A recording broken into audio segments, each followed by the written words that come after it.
Welcome to another edition of the Litigation Psychology Podcast, brought to you by Courtroom Sciences, www.courtroomsciences.com.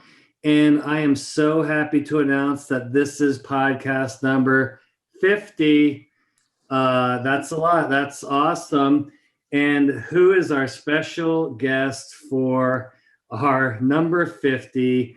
No other than theoretically, our producer of this podcast, Jackie Arguijo. Jackie, you poor thing, 50, now it's going to be the 50th time you've had to pour through video, audio files, putting up with me, Dr. Wood. How has that process been going for you? Have you been enjoying the podcast, the podcast series? Well, as everybody knows, I've had a lot of interesting topics to work with. So yes, it's been very interesting. Yes. And the fact that you're behind the scenes is really important, because what we have seen here is almost depositions, witness trainings being done exclusively via the Zoom, WebEx. Maybe there's some other platforms out there, but very rarely right now have they been going face to face. At least one of the parties seems to always be on Zoom, which I think sets up some challenges both from audio and video perspectives. Can you tell the audience kind of briefly about your background and training and what you do and how you have special training in these topics? Yes. Well, I have a degree in video production. When I obtained that degree in 2004, I started working for a litigation company. It was either go out west and film movies or stay here and do litigation. I've always kind of had a sweet spot for law and order, so I decided to give that a try. From 2004 to 2010, I was a certified legal videographer, which is a organization that's backed by the National Court Reporters Association. And what their goal is to teach legal videographers all the standards and regulations that goes into recording a deposition. Well, I think I would have taken the movie gig if I was you. You know, I was really tempted, but once I started actually becoming a legal videographer, dealing with real life situations, hearing people's stories, and knowing that how I record them and making sure that it's a perfect product makes a difference in their lives really touched me and had my passion since then.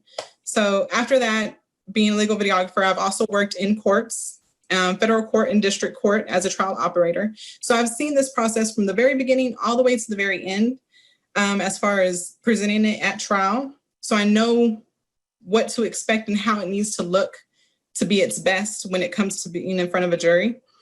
I've also done settlement videos, settlement brochures, day in the life videos. So in an aspect, my training and my degree in video production kind of helped me become prepared for making the best presentation in those sense.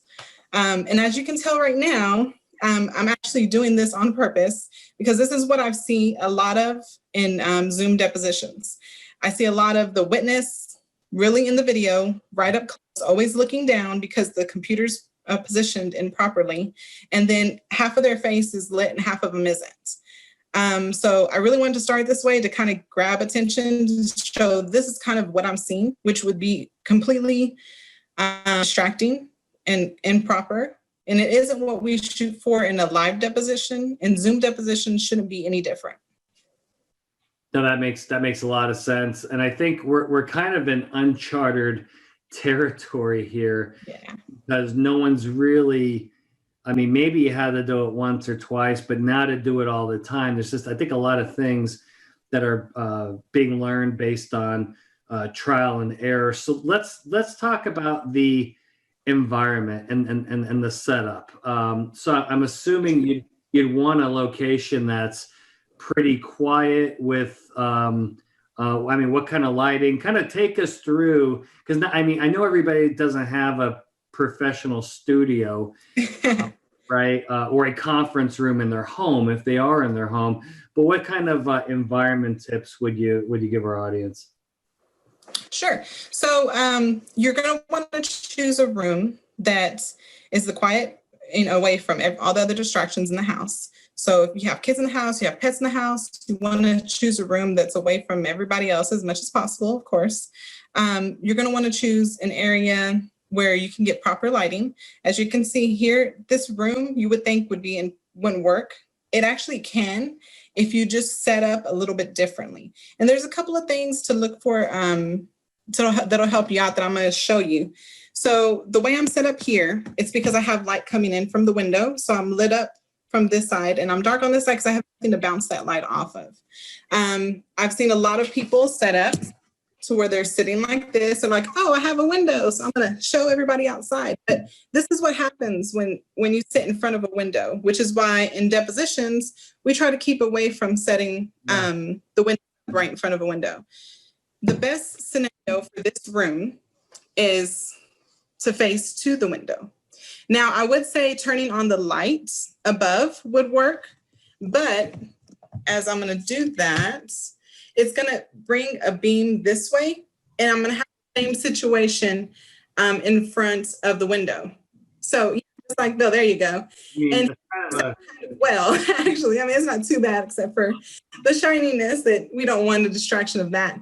A lot of the time in smaller rooms like I'm in, the light is too much on top and they're strong. So it ends up crowding you out just like you were if you were like, this.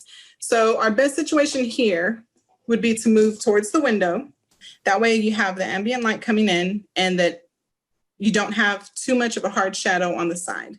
Another goal is to have the computer, the laptop lifted so that they're not looking directly down or into the camera because the laptop is too low, but they're looking up and they're talking to the jury. One way to accomplish that, if you don't have a desk that's tall enough, is to use books. You have any type of library books that are laying around, school books that are laying around. You can lift it and adjust it to the height that you need. And that's another way to make sure that we have a proper positioning for the camera. I am very guilty of this in my podcast because I have a standing desk and I can't so high, so I'm kind of looking down. But I yell. I like to yell and scream a lot, so that's actually I kind of like that. I may have to keep that angle. What happens if we have someone that say is kind of they're stuck in more of an open area? They don't have a home office. Maybe they're in their living room or in their kitchen, and you kind of have a bunch of other stuff around. What would be I've seen dogs walking by, cats, goldfish in the background.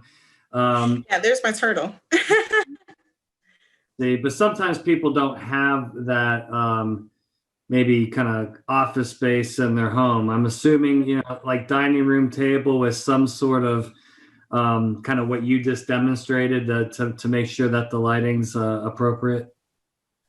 Yes. My suggestion for that would be if you have to be in an open area, try to pick an area with as least distracting things behind you. If you need to clear a wall, sometimes I'll do that, take off some pictures from the wall real quick, let it be more plain in the background. The whole goal is, and this is something that we learned in CLVS, is that you want the least amount of distractions around the witness as possible, because you want the jury and the judge to pay attention to what's being said, not necessarily what's sitting around them. And that can be a distraction. So if you have to be in an open area, I always recommend using a headset so that your audio isn't as echoey and it stays focused. I would recommend making sure that any animals, any pets are put away so that they're not walking behind. It could be a huge distraction. If you have kids, then ask them to sit in their room for a little while we're doing the deposition, or kind of just reposition. And that would just be the best efforts that you can. It's not going to be perfect. You're not going to have the backdrop. You're not going to have the lighting. That's understandable in the Zoom deposition and the time that we're in right now. You just want to make sure that your witness is prepared and they test their audio, they test their video ahead of time. You want to make sure that they pick a position that's going to make them look the best. and that has the least amount of distractions in the background. Really, that's the goals that we're looking for in a Zoom deposition, and that's the best that you're going to be able to do at this point. Let me ask you a question. How does, say, whether it be a witness, and in fact, attorneys are guilty of all these things as well. How do they go about the process of testing? Is there a way to kind of do that before you get online with everybody else so you can play with it? Sure. There's a website that you can go to test the speed of your connection, because you want to make sure that if in your house, if you can connect to a hard line, that you do. If you have to use Wi-Fi, then that's fine. We just want to make sure that the speed is up to par. If you go to speedtest.net, then they'll be able to you'll be able to run the program, and it'll check the speed of your computer and your internet connection, which will help a lot when it comes to setting up for your Zoom deposition. Now, what I've done before podcasts or before virtual witness trainings is I'll go on Zoom and just start a meeting and just have myself and actually do I'll play with my lighting, my background, just so I know where I want to be. And then I'll just close it out. And then when the regular session comes, I log in. I've already made all my mistakes. I've tested my audio, tested the speed. So I think that's something that's important. So you actually see what you're going to look like. I think the vast majority of people just click on that link and they just roll with it. They're ready to go. And then, because I remember I did one of the first podcasts. I'm thinking, I look like shit. This is terrible. I have to play with this. And until I played with it, I really didn't know what I was doing. But yeah, I think that's something in which the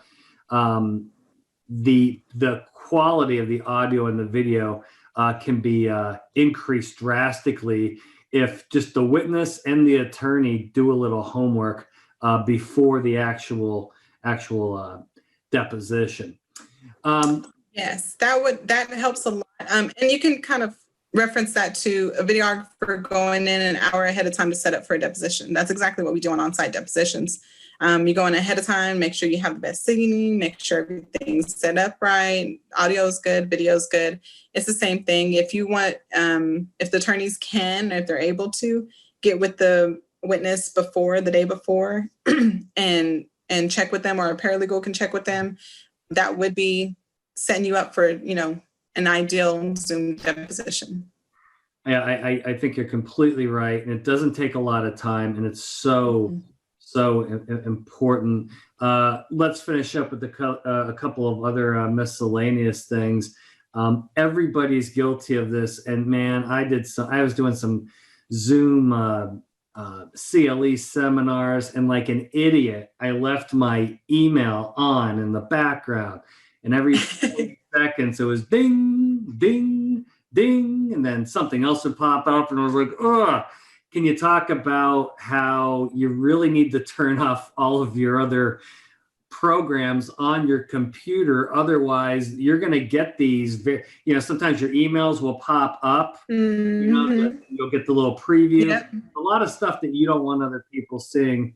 Can you just talk about the importance of closing out all of those applications? Well, it's very important. So I'm glad you brought it up.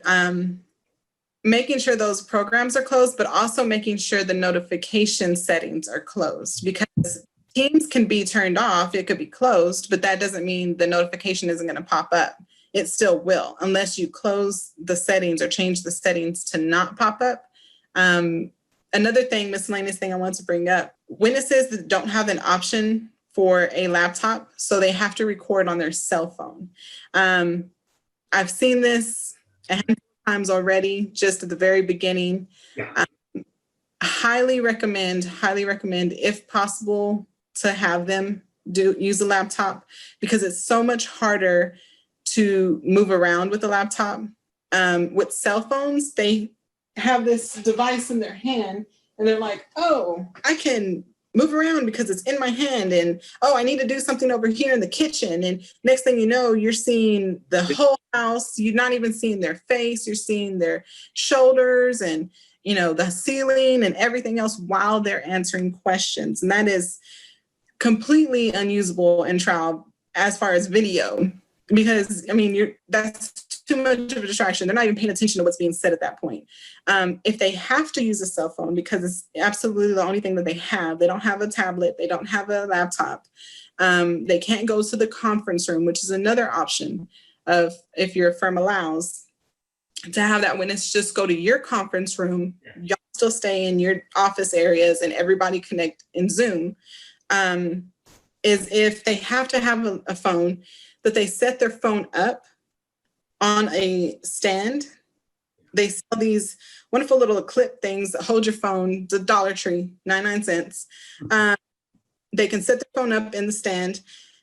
They set it up on a table with the books to be the right height, in the right position, and they leave it alone. They don't touch it. They hit record or they hit start video, and that's it. I've seen people on the couch with their phone in front of them, and they're just like, oh, what's up? This isn't that type of, it's not a FaceTime. This is an actual deposition. Another thing that witnesses and attorneys need to be aware of is their audio. Audio is super sensitive when it comes to recording on Zoom. You're using your computer microphone, and it's going to pick up everything. If you start typing, you're going to hear stuff. If you touch it too much, you're going to hear stuff. So just be very careful. If you whisper something to yourself, it's on there. Yeah, it's what I find, talking about the couch, and there's already been some online trials, disastrous. When people are sitting on their couch, they don't behave professionally.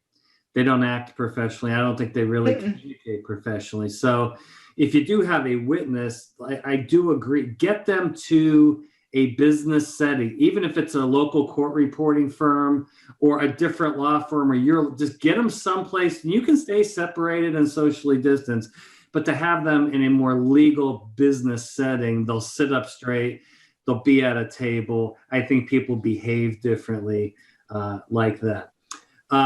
Finally, last question, and we kind of talked about this earlier, but I want to bring up something specific, is if you are doing this at home, say you're a witness or you're an attorney and you're just at home, right, in your home office or whatever. If you go online, there's a lot of virtually based school things going on right now. And I don't know if I've seen some pretty hilarious videos of some kid on like doing what we're doing, and then like mom gets out of the shower and is walking behind with her towel, and the teacher's going, Bobby, shut your video down. I can see you naked, Mom. I'm not sure if that's happened in deposition yet, but I have heard of some just really not just unprofessional, just kind of embarrassing personal things that you don't want to need seen. I think the way to solve that, which is what I just did before this podcast, I went out and talked to my family. I'm like, don't bother me. Don't make any, do not open up this door unless the house is on fire. I'm assuming that's what you would tell your folks, is to warn whoever else is in the house or office, I need quiet, I need peace. Don't be popping your head in because it's going to be on the video. Correct. It's just like putting, you're out of office or that you're busy, a signal up when on your emails. Same protocol as in a deposition on site. Your receptionist would be the one to say it.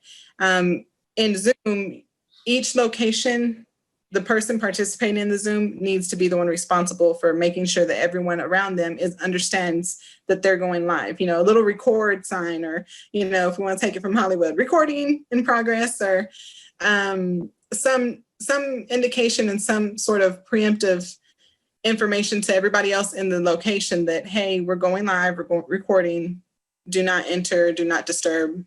That would be very helpful and ideal to keep any type of embarrassing situation from happening. It's so hard now because with everybody stuck home, particularly if you're doing one of these from home, it's hard to distracted, particularly if you have multiple kids in the house. Well, Jackie, thank you so much. Thank you so much for being on the podcast. Excellent information for our clients. as they're probably going to keep proceeding with virtual depositions for some time. And maybe because of the lack of travel and cost savings, who knows, maybe something like this is going to stick at some level going forward forever. So I think as we continue to do these, both for witness prep and as you do them for depositions, as we gather information, we'll have it to share with our clients so that they make sure their deposition prep sessions and regular depositions are being done in the most professional way possible.